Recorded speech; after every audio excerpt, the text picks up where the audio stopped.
आप सभी को जय मसीह की। प्रभु यीशु मसीह के नाम से मैं आप सभी का स्वागत करता हूं आज के वचन के लिए। परमेश्वर के अजीजों, अगर आप उस सत्य वचन को सुनते हैं प्रार्थना पूर्वक, एक बार फिर संगति के बारे में प्रभु आपसे बात करने जा रहे हैं। मैंने मेरे इतने साल की सेवकाई में, इतने साल के मसीही जीवन में, प्रभु के साथ चलने वाले जीवन में मैंने ये सीखा है, अगर हम संगति में नहीं है तो हम प्रभु में नहीं बढ़ सकते। संगति में होना बहुत जरूरी है। हालेलुया। अगर आप संगति में नहीं है तो आप किसी भी तरीके से आप परमेश्वर की इच्छा को आप पूरा नहीं कर रहे हैं। अगर आप परमेश्वर की इच्छा को जानना चाहते हैं तो शुरुआत से आप पढ़िए। परमेश्वर के अजीजों, आपको पढ़ना पड़ेगा।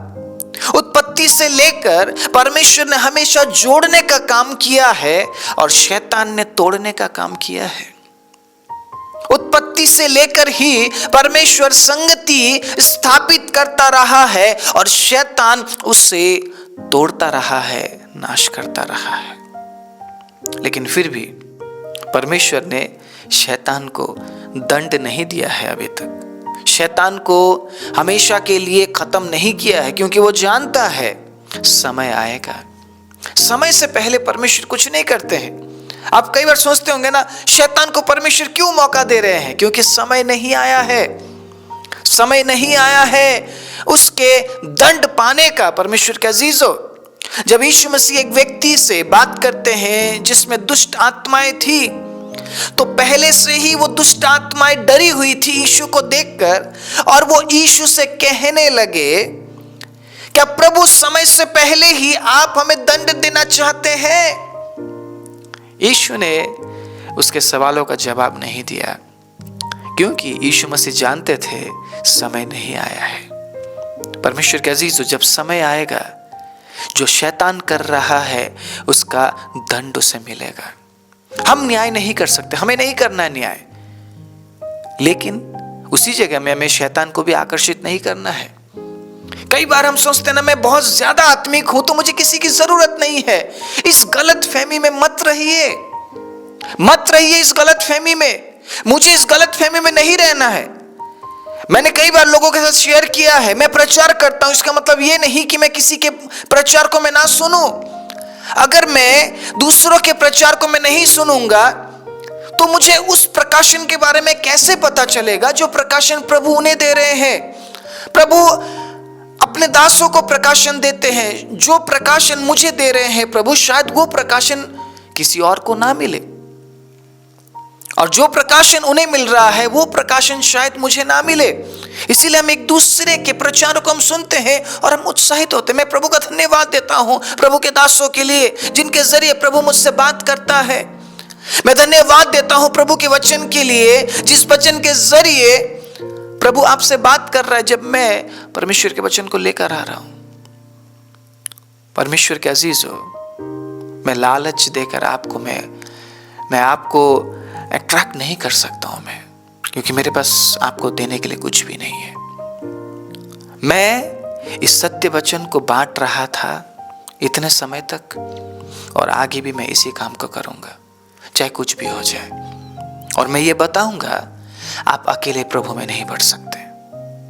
आप अकेले प्रभु में नहीं बढ़ सकते हैं। शायद आप अच्छे प्रेयर वॉरियर हो सकते हैं, शायद आप अच्छे वचन पढ़ने वाले हो सकते हैं, शायद आप अच्छे दान देने वाले हैं। परमेश्वर के अजीजों, शायद आप मेल मिलाप कराने वाले होंगे, शायद आप प्रेम करने वाले होंगे। परमेश्वर के अजीजों, फिर भी आपको संगति की जरूरत है।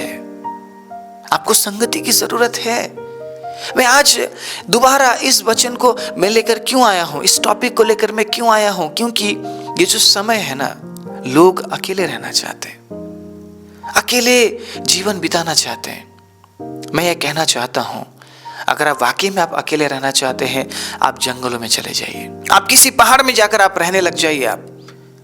अगर आप सोचते हैं मैं अकेला सब कुछ कर सकता हूं, मैं अकेले ही मेरे लिए काफी हूं, तो आप किसी ऐसी जगह में चले जाइए जहां पे आप किसी का साथ आप ना पाए। किसी की जरूरत ही नहीं है आपको, तो आप क्यों रहेंगे आप दूसरों के साथ? आप एक ऐसे जगह में जाइए जहाँ पे आप अकेले हैं, जहाँ पे प्रभु सिर्फ आपके साथ है और बस सब कुछ वहाँ पे हो जाएगा। क्या ये पॉसिबल है? क्या ये प्रैक्टिकल है? क्या व्यवहारिक है ये? मैं पूछना चाहता हूँ ना, थोड़ा सा उस विचार से बाहर निकल के सोचिए जरा, क्या प्रैक्टिकल है ये? अगर मान लीजिए आपको आपका फोन दे दिया जाए और आपको किसी ऐसी जगह में भेज दिया जाए जहाँ पे कोई भी इंसान आपको ना दिखता हो, आपके परिवार वाले आपको ना दिखते हो, चर्च वाले आपको ना दिखते हो, आपका पासबान ना, कई बार जिस पासबान पर आपको कई बार गुस्सा आता होगा वो पासबान आपको ना दिखता हो, कितने दिन आप वहां पर अकेले बिताएंगे? आप कितने दिन बिताएंगे आप? अगर आप आज ये सोच रहे हैं मुझे आपकी भी जरूरत नहीं है, मुझे आपकी भी जरूरत नहीं है, मुझे आपकी भी जरूरत नहीं है, ये विचार प्रभु से नहीं आ रहा है। हालेलुया। थोड़ा सा मुझे बुरा लग रहा है ये बोलने में, this thought is not from God. ये जो विचार है ना आपके अंदर, ये प्रभु की ओर से नहीं है। यू नीड फेलोशिप, आपको संगति की जरूरत है, क्योंकि जैसे जैसे आपको ऐसा लगता जाता है ना कि प्रभु यीशु मसीह आ रहे हैं, मैं सही बोल रहा हूं? आ रहे हैं प्रभु आपको लेने के लिए, जल्दी आ रहे हैं प्रभु, हमें लेने के लिए आ रहे हैं क्या? नींद में तो नहीं है आप? आ रहे हैं क्या प्रभु हमें लेने के लिए? तो जैसे जैसे आप उसे नजदीक आते महसूस करते हैं, आपको संगति में रहना पड़ेगा, क्योंकि इब्रानियों की किताब में लिखा है 10 उसके 25 में, सुनिएगा, और एक दूसरे के साथ इकट्ठा होना ना छोड़ो। सिर्फ कलीसिया के बारे में नहीं बताया जा रहा है। परमेश्वर के अजीजों, पार्टीज के लिए तो लोग इकट्ठे हो जाते हैं, बर्थडे पार्टी के लिए जब इनवाइट किया जाता है लोग अपने काम काज को छोड़कर पहुंचे होते हैं।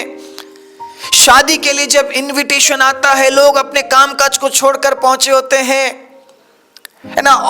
और भी कोई फंक्शंस के लिए इनविटेशन आता है, बुलावा आता है, वो कहते हैं नहीं जी मैं शाम को राइट टाइम में पहुंचूंगा, हाँ कोई नहीं मैं आधे समय का मैं काम छोड़ दूंगा लेकिन मैं जरूर आऊंगा। आप यहां तक बुलाने के लिए आए, जरूर आऊंगा। लेकिन उसी जगह में क्या हम प्रार्थना के लिए इस प्रकार से हम एक्साइटेड होते हैं, उत्साहित होते हैं हम प्रार्थना के लिए?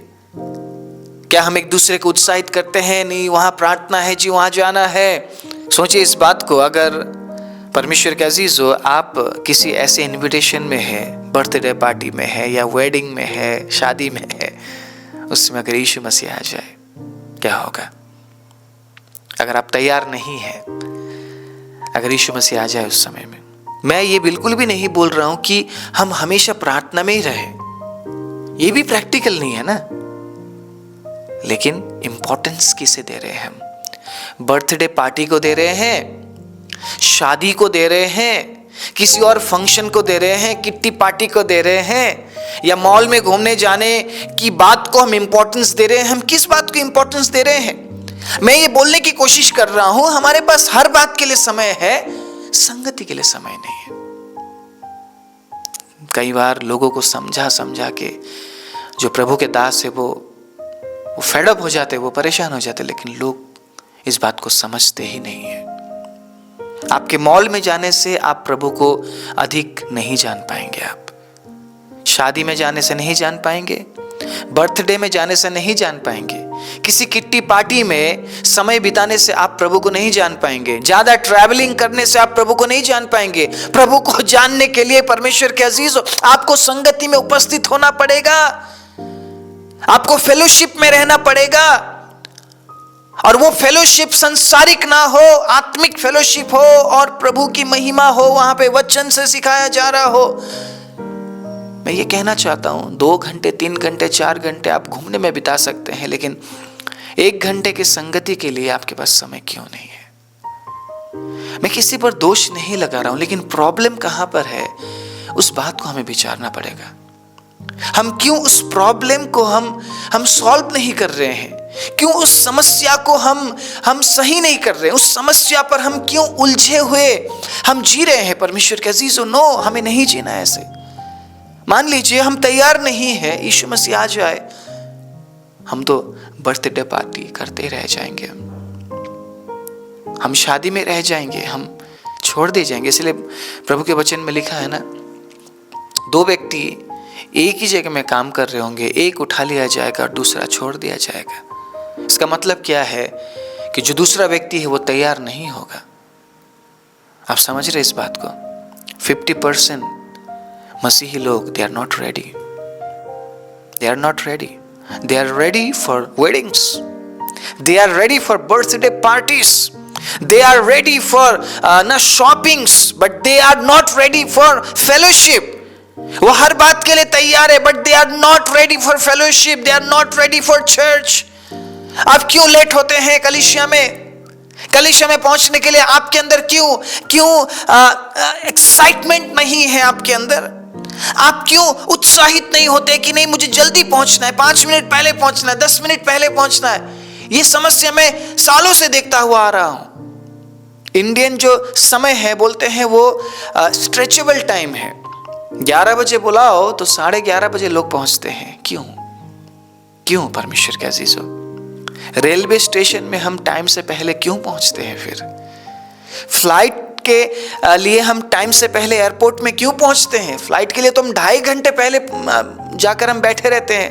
रेल के लिए हम आधे 1 घंटे पहले जाकर हम बैठे रहते हैं। क्यों? परमेश्वर के अजीजों, क्या रेल, फ्लाइट या आपके मीटिंग्स प्रभु की उपस्थिति से बढ़कर है क्या? इस बात को सोचना बहुत जरूरी है। इन दिनों में ना हम एक ऐसे जीवन में जी रहे हैं, बिजी लाइफ, बिजी। मैं बहुत व्यस्त हूं। कई बार हम लोगों को पूछते हैं, हम आपके घर में प्रार्थना के लिए, नहीं पास्टर बहुत व्यस्त है। जैसे ही हमें टाइम मिलेगा हम बताएंगे।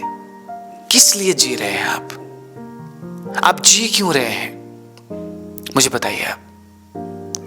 आप क्यों जिंदा है? परमेश्वर के अजीजों, आपके जीने का मकसद क्या है? मैं ये पूछना चाहता हूं आज, क्यों जी रहे हैं आप? अगर आप जी रहे हैं तो अगर आपके पास उस प्रभु में बढ़ने के लिए समय नहीं है, प्रभु को जानने के लिए समय नहीं है, परमेश्वर के अजीजों प्रभु को पहचानने के लिए आपके पास समय नहीं है, संगति के लिए आपके पास समय नहीं है, तो वो जीना भी क्या जीना है? हम जीवित ही इसलिए है ताकि इस पृथ्वी में रहते हुए हम अपने आप को परमेश्वर के लिए तैयार करें, प्रभु के राज्य के लिए तैयार करें। ओ हालेलुया! हम अपने आप को उस अनंत जीवन के लिए तैयार करें। लेकिन अगर जीते हुए भी अगर वो समय हम गवा रहे हैं, वो अवसर हम गवा रहे हैं, परमेश्वर के अजीजों, हम अपने आप को तैयार नहीं कर पाएंगे। सुनिएगा कि क्या लिखा है, जैसे कि कितनों की रीति है, पर एक दूसरे को समझाते रहे, और जो उस दिन को निकट आते देखो त्यों और भी अधिक यह किया करो। किस दिन के बारे में बोला जा रहा है? आगमन के दिन को जैसे जैसे तुम निकट आते देखते हो और ज्यादा संगति में समय बिताओ। मैं आज आप सभी को उत्साहित करना चाहता हूं, यह कहते हुए अकेले आप कुछ नहीं कर सकते हैं। अकेला जो शिकार है शिकारियों के नजर में है।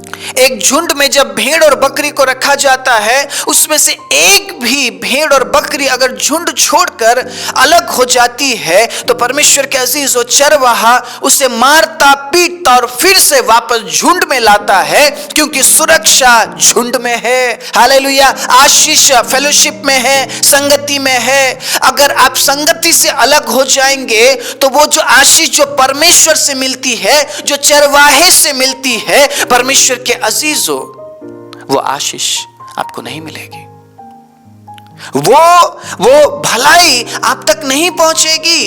पहले तो परमेश्वर के राज्य और धर्म की खोज कर, मतलब पहले संगति को समय दे, पहले परमेश्वर की उपस्थिति को तू इंपॉर्टेंस समझ, उसके बाद तू बाकी काम कर। देख फिर मैं तुझे आशीष देता हूं कि नहीं। जिस पैसे के लिए आज हम दौड़ रहे हैं, जिस नाम के लिए आज हम दौड़ रहे हैं, एक दिन हम उन्हीं चीजों से भागेंगे, एक दिन उन्हीं चीजों से हम दूर जाएंगे। परमेश्वर के अजीजों, संसार और संसार की चीज विलुप्त होती जाएगी। प्रभु के वचन में लिखा है सब कुछ टल जाएगा, लेकिन मेरे मुख से निकला वो वचन कभी नहीं टलेगा। और वो वचन पता है क्या है? हर एक घुटना टिकेगी, हर एक जीभ अंगीकार करेगी कि यीशु ही प्रभु है। हालेलुया। मैं आज आप सभी को ये कहते हुए उत्साहित करना चाहता हूँ, झुंड से अलग हुआ जो भेड़ और बकरी है, जब चरवाहा उसे मारता है ना, परमेश्वर के अजीज, वो चरवाहा उसके बुराई के लिए उसे नहीं मारता है, दोबारा झुंड में लाने के लिए मारता है। कई बार जब हम फेलोशिप से अलग हो जाते हैं ना, प्रभु हमें ताड़ना देते हैं, और वो ताड़ना हमारे भलाई के लिए है। वो ताड़ना इसलिए नहीं कि वो हमसे नफरत करता है, वो हमसे प्यार करता है इसलिए वो ताड़ना देता है। पिता जिससे प्यार करता है, पिता उसे ताड़ना भी देता है। इसीलिए आपको यह समझना पड़ेगा कि मुझे झुंड में रहना है। प्रभु मेरे लिए चाहता है कि मैं फेलोशिप में रहूं, मैं घरेलू संगति में मैं रहूं, मैं पति पत्नी के बीच के संगति में मैं रहूं, मैं पारिवारिक संगति में मैं रहूं, मैं कलीसियाई संगति में मैं रहूं। मेरे और प्रभु के बीच में संगति जरूरत है। व्यक्तिगत संगति बोला जाता है इसे। आज मैं व्यक्तिगत संगति के बारे में भी बात कर रहा हूं।